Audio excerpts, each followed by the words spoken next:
இலங்கையின் பொருளாதார துறையில் பெரும் பங்காற்றும் மலைய மக்களின் அடிப்படை தேவைகள் சீரின்றி காணப்படுவதற்கு மலையக வீதிகளே பெரும் எடுத்துக்காட்டு. தேர்தல் வாக்குறுதிகள் இந்த வீதிகளில் கூட நிறைவு பெறுவதில்லை என்பது சிறந்த கண்கூடு. நூரெலியா ராணிபத்தை தோட்ட மக்கள் அன்றாடம் போக்குவரத்தில் ஈடுபடும் வீதியே இது. இந்த வீதி நீண்டகாலம் புனரமைக்கப்படாத நிலையில் நோயாளர்கள், பாடசாலை மாணவர்கள் உள்ளிட்ட தோட்ட மக்கள் சிரமத்திற்கு மத்தியிலேயே இந்த வீதியால் பயணம் செய்து வருகின்றனர். 10 வருஷமா இந்த ரோட்ல பஸ் வச்சு நடத்துறோம்.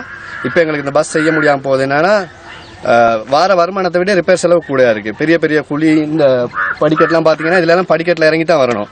இதெல்லாம் பஸ் வரதுக்கு கொஞ்சம் கூட உகந்த ரோட்ல இருந்தும் இது நாங்கள் வந்து போமீட் எடுக்காம ரோட்ல போமீட்டுக்கு சல்லி கட்டுறோம், பலர் சபாவுக்கு சல்லி கட்டுறோம், எல்லாமே நாங்கள் எடுக்கிறோம். எடுத்து எங்களுக்கு இந்த பாதையை சரியா செஞ்சு கொடுக்கல. எதிர்வரும் காலத்தில் நாங்கள் பஸ் அவ்வளோத்தையும் நோனாவத்தையோட திருப்பி இதுக்கான பஸ்ஸாவே நிறுத்துறதுக்கான முழு வேலையை செய்வோம். என்னன்னா ரோட் செஞ்சு தர நாங்கள் இதில் வர்றதுக்கு இனி வர மாட்டோம். இதில்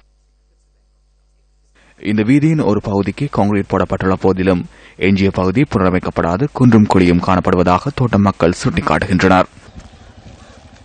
எல்டர்னோல் ஸ்கூல்ல இருந்து ராணுவத்தை தொடக்கம் இதுவரைக்கும் சாதாரணமாக இப்போ ஒரு 20 வருஷம் இருக்கும் ரோட் செய்து.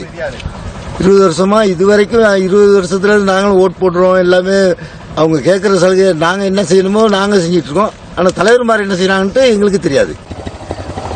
கூட்டு ஒப்பந்தம் நிறைவு பெற்று ஒரு வருடம் கடந்துள்ள நிலையில் போதிய வருமானமின்றி குடும்ப செலவை ஈடு செய்ய முடியாது பரிதவிக்கும் தமக்கான சிறிய தேவைகளேனும் அரசாங்கம் நிறைவேற்ற வேண்டும் என்பதே மலைய மக்கள் அனைவரினதும் எதிர்பார்ப்பாகும்.